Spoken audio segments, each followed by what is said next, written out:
welcome to the show Emboldened with Jessica. Today we're going to be talking about soft summers. In past summers, we talked about hot auntie summer. Okay, so some of y'all might be having one of those.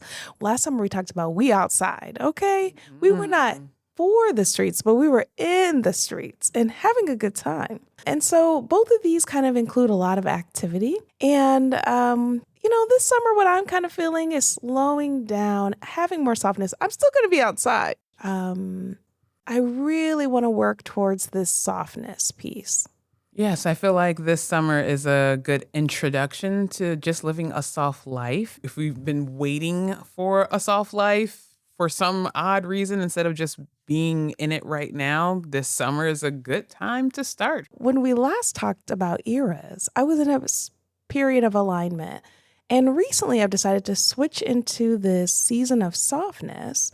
And a lot of us, right, who voted the way we need to vote and who were taking care of business, us 92% decided we're not going to be out here fighting and struggling on everyone's behalf as we have always done at a great cost to us. And so we are talking about where them fans at. I have several line dances I need to learn. Oh, you don't have a couple under your belt already? I've been practicing a little bit, but you know how I am rhythmically, okay? I think you're fine rhythmically. I appreciate that. You are telling yourself that you don't have rhythm, but it's there. Okay, I got to work on that. I'm gonna add that to the as some of my softness. Yes. Yeah, being more soft with myself, even in the way that I view myself. Damn, I never even thought about that as part of the softness. Okay, this is why I continue to grow with you. Thank you, Ariele. No problem. So we often wait for the summer to slow down. That's when we want to go on vacations. We want to go to concerts. Like this is when we normally try to take care of ourselves and have this more laid back approach. And so as we are starting to kind of think about what we want our summers to look like, we really want to sell to you this idea of a soft summer.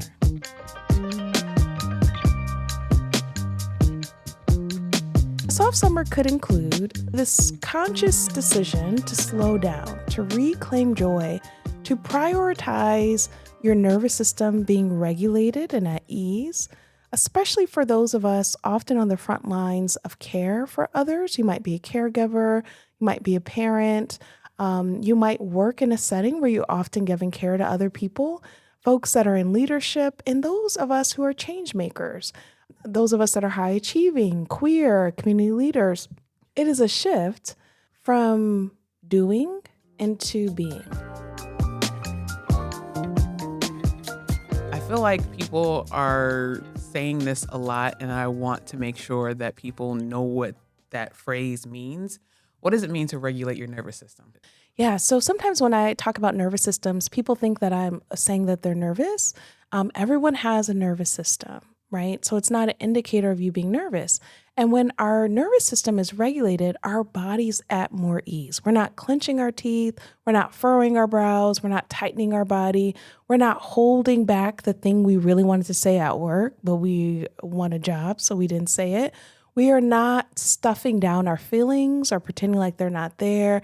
Where we have a way that when something difficult happens, we can hold space for it. We have the capacity to be with it and to calm ourselves, to orient ourselves, to release, if it's anger, a healthy way to release that anger so that we can get back to a state of ease and calm and rest. So striving towards this nervous system that is in a healthy spot, it takes a lot of work. Some people never do it. So we see those people freaking out on airplanes and board meetings and shouting and screaming and like they're just always melting down, right? And we're like, I see it at airports all the time. I'm like, this is not going to end well. And I get it, right? You're getting delays, you're getting bad news, you might be traveling for something difficult. But this inability, some people have an inability to even know what's happening in their nervous system. And they expect everyone else to regulate them, to make them happy, to move the earth for them. They're just not very centered or self-aware or aware of how things impact other people, or even the ability to know something bad has happened, but I can get through this. A lot of people have not built that skill. So that's what nervous system regulation is. And I think for a lot of us folks who are high achieving, we feel like our value, our worth is in what we're doing for other people. We've been conditioned in that way that like, if we are someone who has a religious perspective, like we should always be volunteering at the church and we should always be in service to people. And while service is really important, I believe in service, I engage in a lot of service work, that is not the totality of my being. I also like to just be, okay? I like to be on my couch, okay? I like to be at restaurants enjoying a meal, okay? I like to be on at walks. ease, be Yes. at leisure, Yes. be at just a nice pace, nice calm, nice just existing, and let that be it. I've come in contact with a lot of people, whether it's just a lot of things happening in their life and it can be stressful or things aren't going the way they want it to, that they are bracing themselves Ooh, yes. as a form of protection or a defense mechanism, but it's that they're holding themselves so tightly. So when the shoe drops, that is how they're able to handle it. But it's just like, if you can regulate your nervous system, when the shoe does drop, you'll be okay and you can handle it. Correct, because the shoe is always going to drop at some point.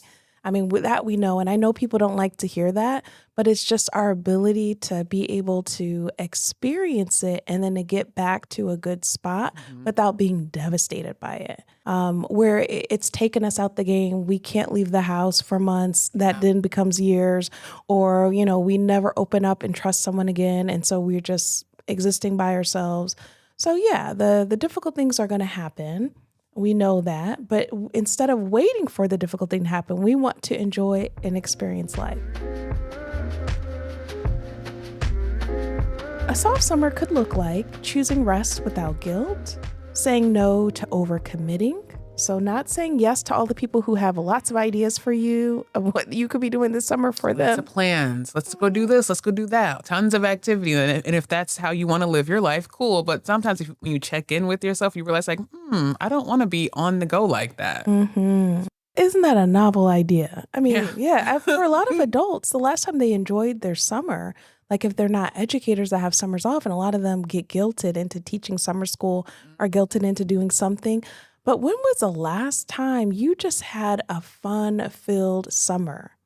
I feel like with a lot of educators and a lot of parents for that matter, I feel like they cut their summers off after July 4th. Ooh, and it's just like, oh my gosh. So it's almost like if we can input these ideas now for a soft summer, we can realize that this can just be a soft life. Oh, yes, Doesn't have soft to just life. Be summer. Well, we're soft launching the soft life, but yes, because I'm trying to live a soft life. Okay, we just started off with this summer.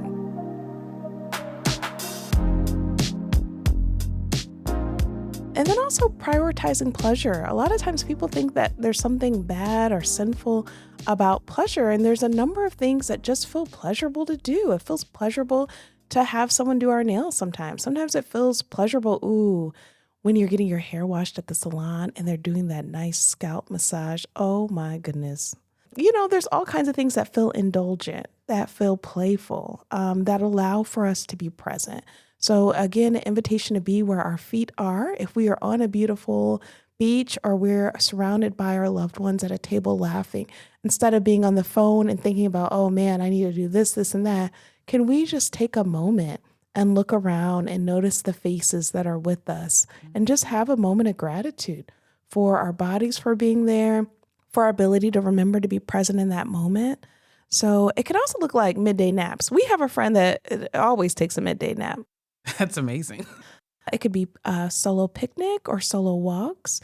It could also be releasing the need to constantly be productive. So allowing for there to be some space and time where we have rest. I mean, sometimes people think about Sundays as a day of rest, but a lot of times they're doing laundry, they're getting ready for the week. It's not really a day of rest. It's a day of work.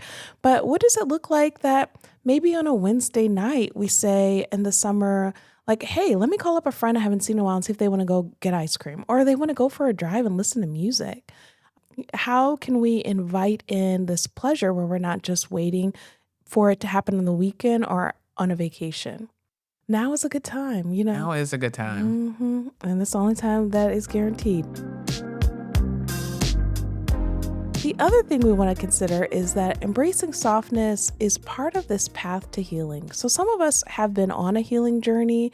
Maybe there were past difficult things that you've experienced in a workspace, in a relationship. Maybe it was childhood trauma. And so allowing for this softness, for this ease, really allows your body to heal from some of the past things that you've experienced so that you can live and be in the present moment and experience ease. For some people, they've had to brace when they were children all of the time because they never knew when something bad was going to happen. And like if something was good for a moment, it's like, oh no, it's a matter of time before something bad happens. And so this bracing pattern that we've learned, it perhaps served us at a time when we had to brace all the time, but hopefully you're in a healthier space, healthier environment now. And so part of the softness will allow for some of the healing that needs to occur. So when thinking about a soft summer, one of the suggestions you made, Ariel, was about mood boards. Well, there's mood boards. There's so many ways to put this in a physical form, but a mood board almost connects to how you want to feel. If you do Pinterest, you can start pinning things, the fashion you want to wear, places you want to go, just putting something together of how you want to feel this summer. And also, if you start this now, you can check in maybe in middle of June, maybe at the beginning of July, like, is this happening? Do I need to modify some things? Do I need to add some things? Is my mood matching my mood boards? Okay, I dig that. I will definitely consider a mood board because I like a visual.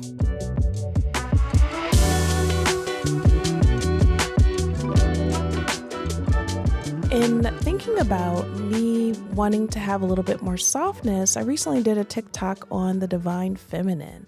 And I've been really curious and captivated by some of the things my girlfriends have been sharing about being more soft and delicate and how much fun that has been and how much, I don't know, how different it has been for a lot of them who have had to like hustle, work hard, protect themselves. And so I often will think, and I know a lot of people will say that when someone is moving into a healing season, they really start to favor that color pink.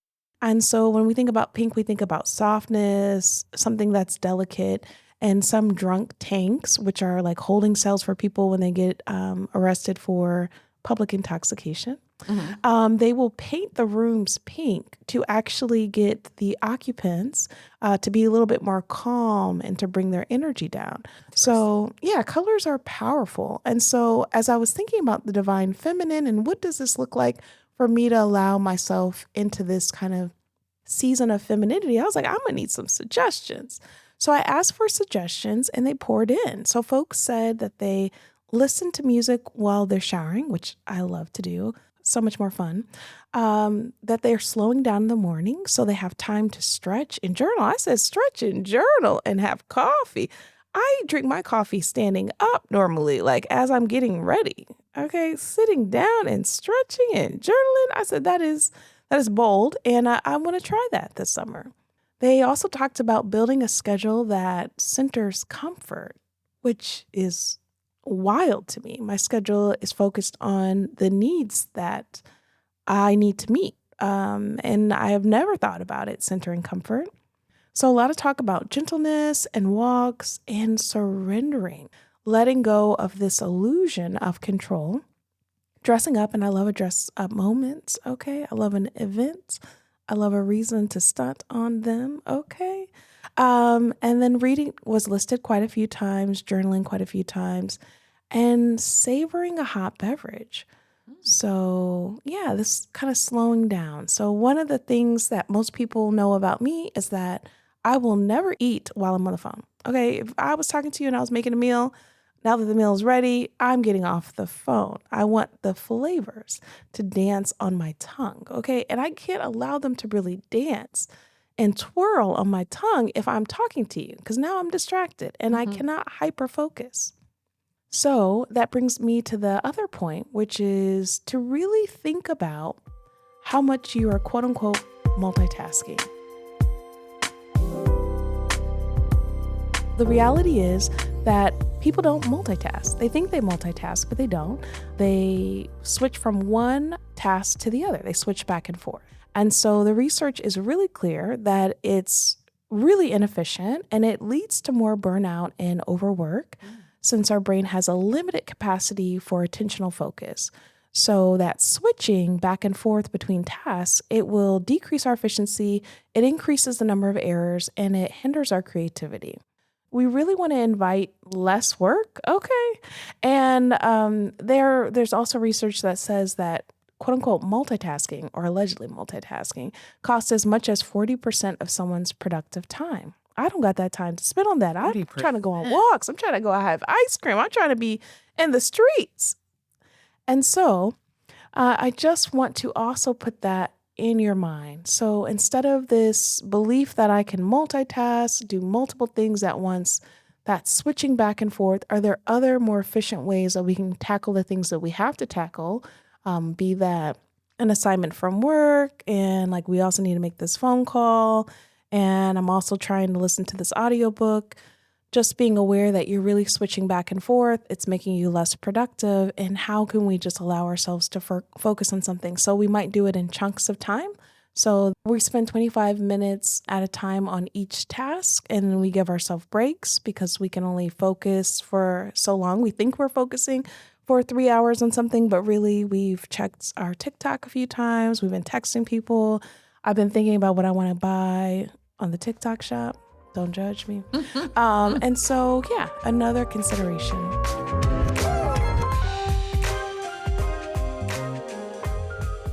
Ariel, is there anything you want to invite into your soft summer?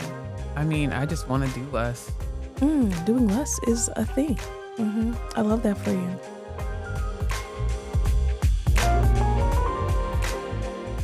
Ariel and I were plotting for this episode, as we do. And Ariel said, oh man, remember how much fun those old school magazine quizzes were? And I said, yes, I do. We should create one for this episode. So we have, do you need a soft summer?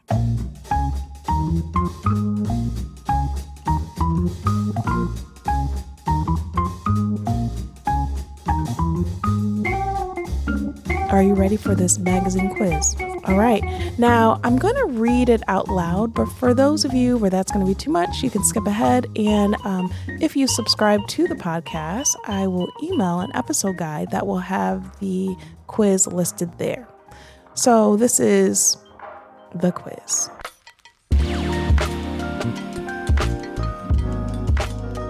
You're going to choose the answer that feels most like you right now. And then we're going to tally our points as we go.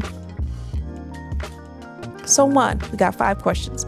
How do you respond when your calendar unexpectedly clears?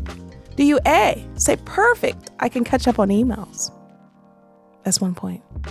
Do you B, say, I feel guilty unless I fill the time with something productive? That's 2 points.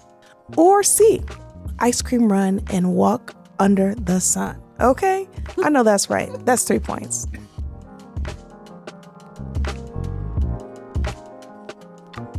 Two, what's your relationship with naps? Is it A, I could never nap, I have too much to do? That's 1 point. Is it B, I try, but my brain doesn't stop spinning? That's 2 points. Ooh, I'm very much there. C, they're a sacred ritual, pajamas and everything. That's 3 points. Ooh, that sounds nice. 3, what does your nervous system feel like most days? Is it A, constantly on edge or overloaded? That's 1 point. Is it B, buzzing but manageable? 2 points. C, grounded, calm, and spacious? That's 3 points.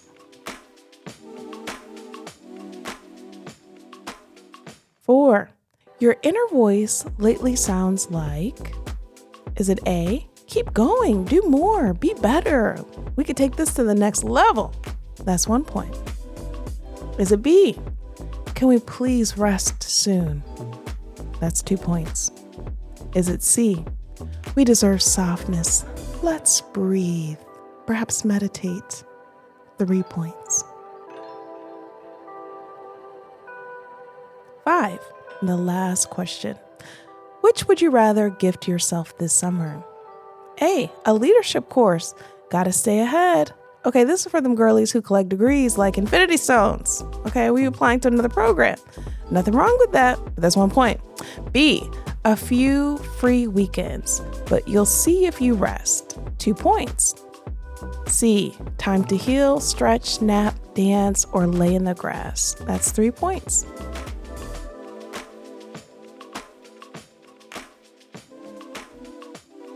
So if you're mostly A's, it's between a score of 5 and 7. If you're mostly B's, that's between a score of 8 and 11. And mostly C's is a score between 12 and 15.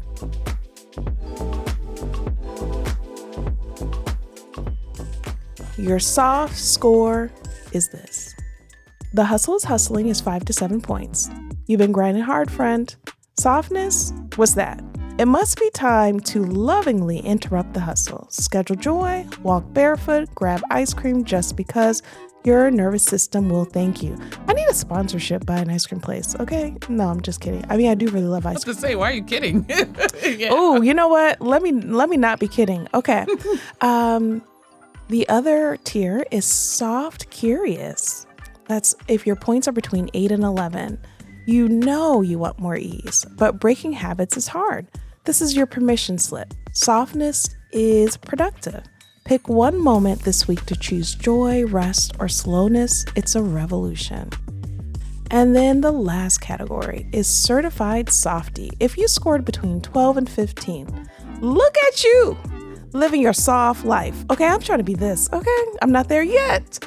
You've cracked the code on slow mornings, playful weekends, and tender boundaries. Keep showing us how softness is strength. And that, my friends, is your retro magazine quiz.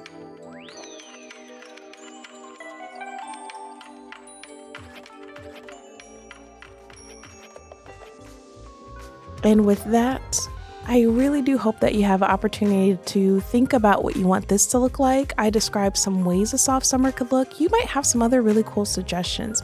If you do and you post about them, please tag Emboldened with Jessica. I want to see what you're up to. I want to encourage all of the amazing work that you're engaged in terms of the work on your nervous system and on softness and healing. Okay, that's the homework.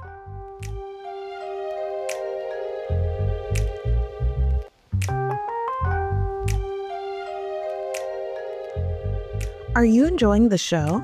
I have a feeling that's an overwhelming yes. We can use your support to keep this space growing and thriving. Here's how you can help. Share this episode with a loved one who you know is going to enjoy it. Sharing helps spread the word and brings more amazing people into our beautiful community. If you haven't already, please take a moment to rate and review the podcast on your favorite podcast platform. Your reviews help others find the show and lets them know this is a space worth tuning into. If you can't support the podcast financially, consider donating through DonorBox. Every contribution helps cover the cost of producing the show and keeps the episodes commercial-free. You can find the link to donate in the show notes. Thank you so much for being a part of this journey with us. Your ongoing support, your feedback, your encouragement, it means the world.